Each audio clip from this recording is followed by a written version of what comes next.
सद्गुरु स्वामी कृष्णानंद जी महाराज द्वारा जपजी साहिब भाष्य।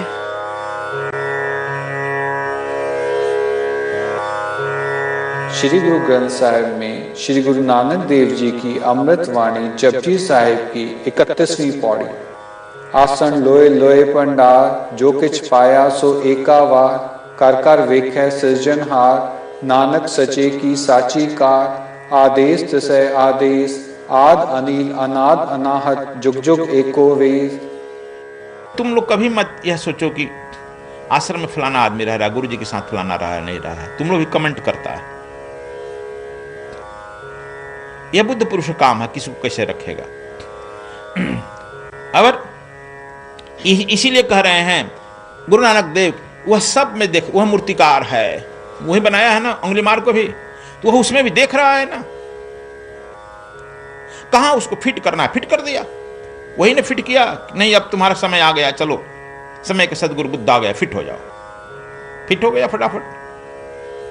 हम लोग जो हैं अपनी अपनी बात अलग कहते रहते हैं, अहंकार की बात। नानक कहते हैं कि वही एकमात्र सत्य है, सच्चे का काम सच्चा है, वह सत्य है, उसका काम भी कैसे असत्य होगा। अहंकार का होना ही असत्य का पर्दा है। जो एक बार परमात्मा और साधक से दूरी बना लेता है, वह परमात्मा और गुरु से दूरी बना लेता है, वह जो है अहंकार का घूंघट ओढ़ लेता है। घूंघट होता है ना, चाहे वह घूंघट सोने का हो या लोहे का हो, चाहे रेशमी वस्त्र का हो या सूती वस्त्र का, घूंघट तो घूंघट है ना। इसलिए कबीर साहब कहते हैं घूंघट का पट खोल रे तुहे पिया मिलेंगे। घूंघट का पट खोल, पिया मन परमात्मा मिलेंगे, लेकिन तुम अहंकार रूपी घूंघट इतना जबरदस्त ओढ़ लिया है कि वह तुमसे और परमात्मा के बीच में दूरी बन गया है। जब तुम उस परमात्मा की तरफ, सत्य की तरफ उन्मुख हो जाता है, उस परमात्मा से, तब वही सन्यासी हो जाता है। जब तुम संसार की तरफ उन्मुख हो जाता है, संसार से का पकड़ कर लेता है, संसार को पकड़ लेता है, तब तू संसारी हो जाता है। पर सन्यासी और संसारी में बहुत अंतर नहीं है, तुमको मन से बनना है। आप एक नाव से नदी पार कर सकता है, 1000 नाव लेकर चलना जरूरी है, लेकिन हम लोग 1000 देवताओं को पूजते चलते हैं। पूजता है ना, 1000 देवताओं देवियों की पूजा करते चलता है। एक ही नाव पार कर देने के लिए काफी है, उस एक परम पुरुष को पकड़ लो, काम चल जाएगा। जीवन के सारे साधनों का उद्देश्य है मात्र एक ही, सत्य को स्वीकार कर लेना, उस परम पुरुष को पकड़ लेना। यदि तुम उस परम पुरुष को पकड़ लिया, सत्य को पकड़ लिया, तब चाहे उसका रंग कुछ भी हो, चूंकि माया परिवर्तनशील है, तुम जो भी देख रहे हो माया के परिवर्तनशील रूप को देख रहे हो। परमात्मा जो है उस माया रूपी पर्दे के पीछे छिपा हुआ है। जब वो पर्दा हट जाती है, वह परमात्मा स्वरूप तुम स्वयं हो जाते हो। तुम स्वयं जो है इस संसार में ही रहते हुए उस संन्यास को प्राप्त कर लेते हो।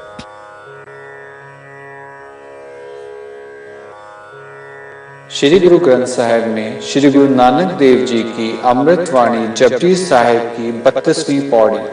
एक दो जीवो लाख हो है, लाख होवे लख 20, लख लख गेड़ा आखिए, एक नाम जगदीश, इत राह पत पवड़िया, चढ़िया हुए 21, सुन गल्ला आकाश की, कीटा आई रीस, नानक नदरी पाइये, कूड़ी कूड़े ठीस। कहते हैं यदि एक जीव से नहीं लाख जीव हो जाए और लाख जीव से 20 लाख जीव हो जाए, तो भी मैं प्रत्येक जीव को लाख लाख बार एक जगदीश का नाम जपूंगा। स्वामी के नाम की यही सीढ़ियां हैं जिस पर चलकर 21 हो जाएं। आकाश या उच्च पद की चर्चा सुनकर कीट को भी उस तक पहुंचने की इच्छा प्रबल हो जाती है। नानक कहते हैं कि उसकी कृपा दृष्टि से कोई भी उसको प्राप्त कर सकता है। झूठे लोग तो झूठी डींगे हाँकते हैं, झूठे लोग भी झूठी डींग हाँकते हैं ना। कहते हैं कि रामायण में एक कथा आई है, सबरी, एक सबरी कथा आया। सबरी का जन्म यदि हमारे साथ गया होगा तो छत्तीसगढ़ में शिबुली मंदिर है। शिबुली अभी एक मंदिर है जहां सबरी का जन्म हुआ है, नदी के तट पर है। वहां हम लोग जहां जाते हैं वहां से थोड़ी ही दूरी पर है। वह भील था, भील मलाह। सबरी इतनी काली थी, उसका कोई शादी नहीं हो रहा था। निखाद राज बड़े थक के परिश्रम से एक लड़का खोजा और रात के अंधेरे में ही उसकी शादी करके विदाई कर दिया। घूंघट न देखे देखे नहीं चला जाए। तुम लोग तो 100 बार देखता है ना, पैर से लेकर के सिर तक देखता है, उठाता है बैठाता है। क्या उसकी आत्मा देखता है? आत्मा देखता है, शरीर देखता है, माया देखता है ना। जब वही माया लात मारती है तो फिर चिल्लाता है गुरुजी लात मार दी।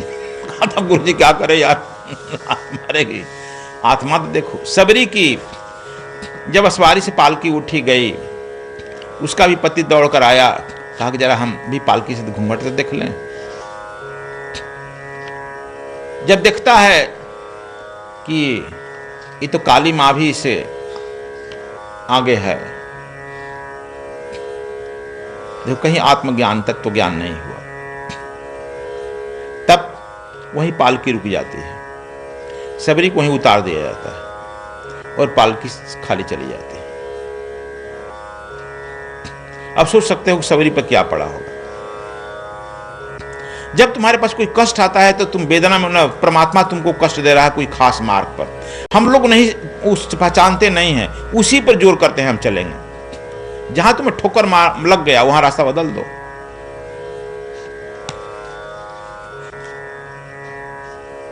कृष्ण भगवान को जरासंध ललकारा 17वां बार, 7 एक 8 हो गया ना, 8 9, वहां से भाग चले गए, छोड़ो नहीं रहेंगे, मथुरा में नहीं रहेंगे।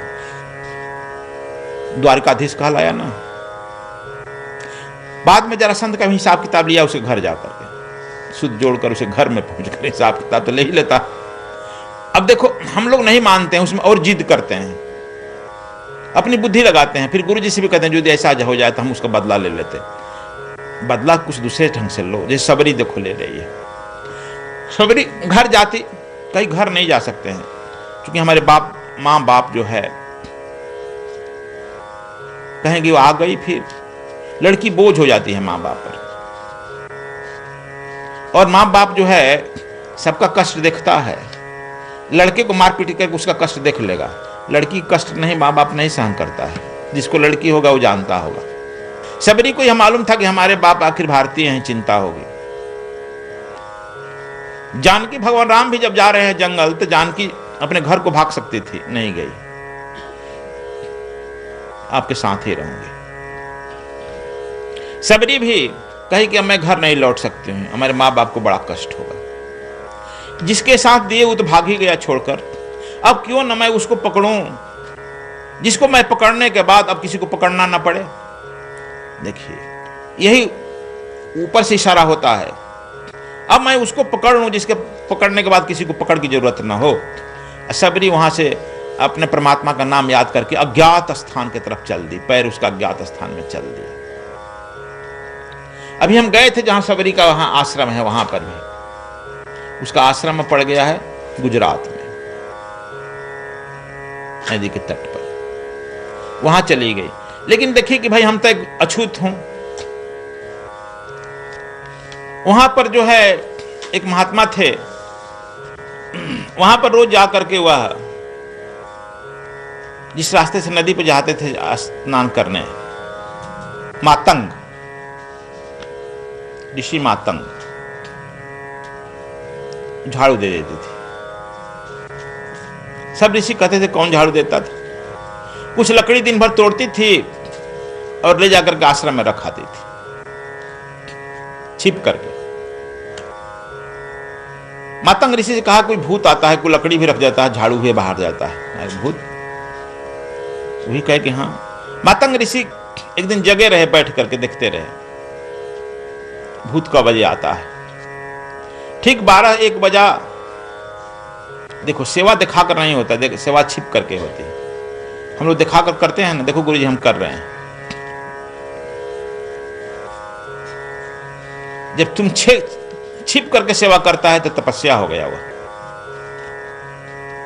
अहंकार तुम्हारा नहीं होगा। छिप कर जब दान देता है वह साधना हो गया, वह अनंत गुना बढ़ेगा। सबरी छिप करके साधना ध्यान कर रही है ना। मातंग ऋषि जब एक बार हुआ तब देख ली, टर्च बारे दीपक जला कर देखे। सबरी समझी काली कलुटी थी, काली अंधेरी रात में अंधेरा मिल जाएगी, भागी। मातंग ऋषि दौड़ कर उसका साड़ी पकड़ ली, कल्लू कहा कि अरे बाबा आप अशुद्ध हो गया, मैं जो है अछूत हूं, अछूत अछूत। क्या नाम है? कहा कि सबरी। क्या नाम? पिता का नाम बताई, अछूत है मलाह, आप हमको मत छूटिए, आप अशुद्ध हो जाइएगा। कहा कि अब तो मैं पकड़ ही लिया। कहा कि आप ब्राह्मण है, सन्यासी हैं, महात्मा हैं। कहा कि अब तो पकड़ ही लिया, अब मैं क्या करूं। अपने दीपक के उजाले में उसका रूप देख लिए, लेकिन बाहर के कुरूपता से उसका अंदर का सौंदर्य जो है झलक उठा। गुरु था, पकड़ लिया। कहा कि बड़ा महान आत्मा है इसका।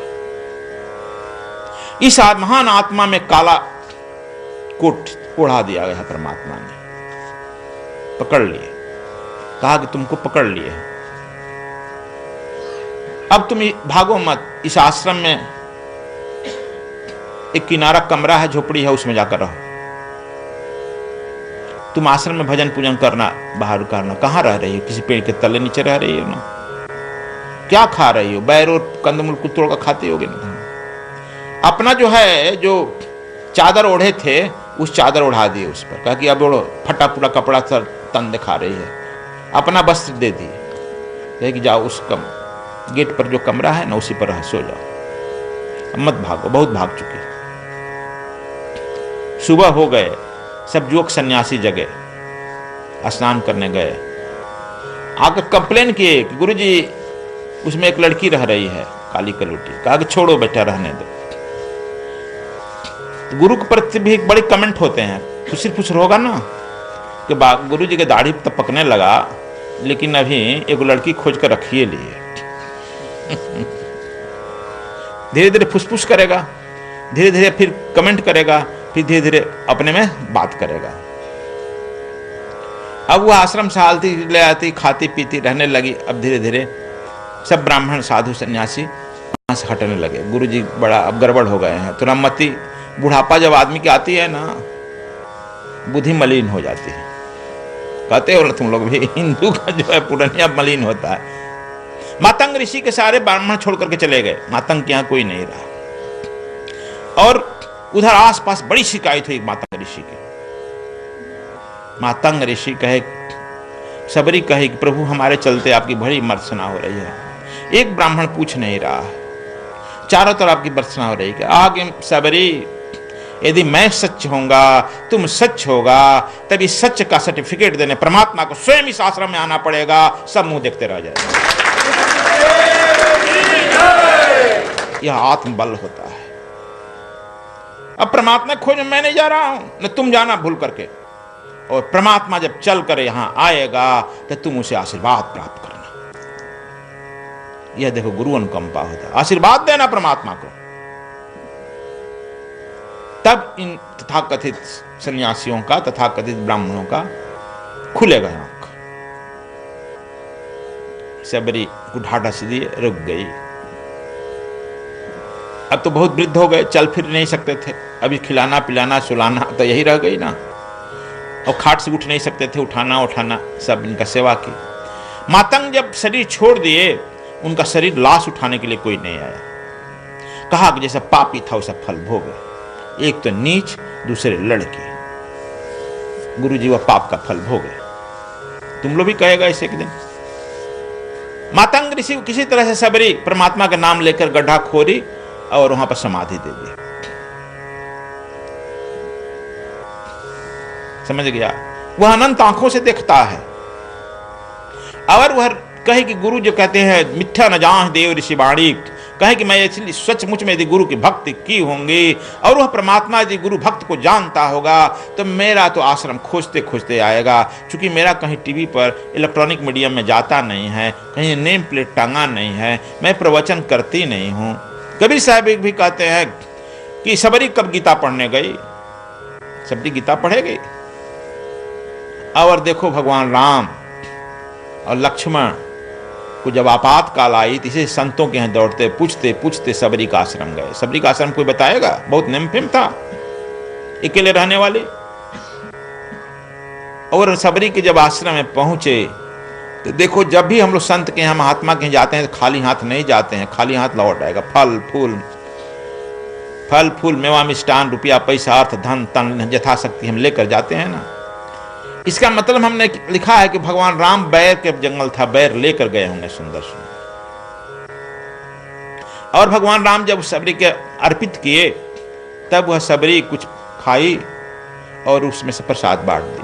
संत परंपरा में यही है। संत परंपरा में उनके खड़ाओं की पूजा होती है और संत परंपरा में जो है जो खाते हैं और छोड़ देते हैं प्रसाद हो जाता है। वह प्रसाद राम को भी दे दी।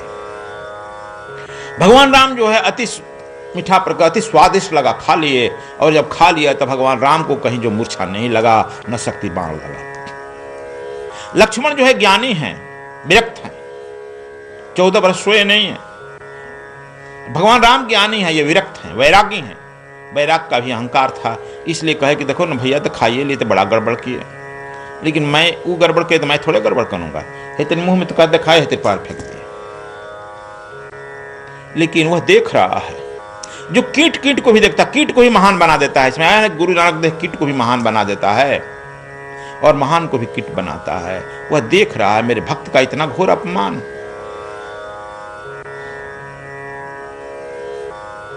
और जब रात में रुके, सुबह चलने लगे, सबरी से कहे नौधा भक्ति हुआ, कहा कि प्रभु अब आप तो जा रहे हैं, अब मैं भी चलूंगी। कहा आप कहां जाएगी? मेरे गुरु का आदेश था कि राम यहां तक आएंगे। और देखिए मैं भक्त हूं, आपकी भक्त रूपी सीता बिछड़ गई है, इसलिए यहां से कुछ ही दूर पर हनुमान रहते हैं, वह भक्त हैं, आप उनसे मिलिए और आपका सब काम संवर जाएगा। भक्त के यहां जाने पर ही होता है। वह तो कोई ज्योतिषी नहीं थी ना कोई तांत्रिक थी, न मांत्रिक थी। वही इशारा किया है, कुछ ही दूर पर हनुमान जी रहते हैं, आप उनसे मिलिए और आपका सब काम पूरा हो जाएगा। भगवान राम समझ गए कि एक भक्त का रिकमेंडेशन है, इसलिए कोई चिट्ठी आती है तो रिकमेंडेशन देखते हैं किसका है। सबरी का रिकमेंडेशन है, इसलिए हे लक्ष्मण हम लोग अब सिद्धि की तरफ पहुंच गए हैं। जब चलने लगी तो भगवान पूछे कि आपके गुरु का समाधि कहां दिया है? तो उसके पास पैसा नहीं था कि ईंटा से बनावे संगमरमर दे। कहा कि देखिए हमारे गुरु जी का समाधि जहाँ ईंटा इतनी मिट्टी उटी और गोबर ओबर से लिप देती थी, सुबह लेकर के फूल माला फूल तोड़ कर जंगल से चढ़ा देती थी। कहा कि यही है, अभी सुबह पूजा की हुई है। भगवान राम जब गए मातंग ऋषि की समाधि प्रणाम किए तो उन्हें से दिव्य एक ज्योति आते हुए दिखाई पड़ा, आभा दिखाई पड़ा। ये भगवान राम ही देख रहे हैं, लक्ष्मण नहीं देखे। तो कहा कि सब देखता। भगवान राम देख रहे हैं कि उस समाधि से दिव्य ज्योति निकल रही है, प्रकाशमय हो गए और उसमें भगवान राम शक्तिशाली हो गए, हाथ जोड़कर प्रणाम किए, कहे कि माता तू धन्य है। सद्गुरु स्वामी कृष्णानंद जी महाराज का जपजी साहिब भाष्य प्राप्त करने के लिए संपर्क करें 098 6888 6830। सद्गुरु स्वामी कृष्णानंद जी महाराज का उत्तराखंड कार्यक्रम दिनांक 9 से 15 मई 2015 तक सद्गुरु धाम आश्रम बद्रीनाथ में स्वर योग साधना शिविर आयोजित किया जा रहा है। इस साधना शिविर में भाग लेने के लिए निबंधन पूर्व में ही अनिवार्य है। निबंधन की अंतिम तिथि 5 मई 2015। अधिक जानकारी के लिए संपर्क करें आचार्य पूनम अग्रवाल 09968430203।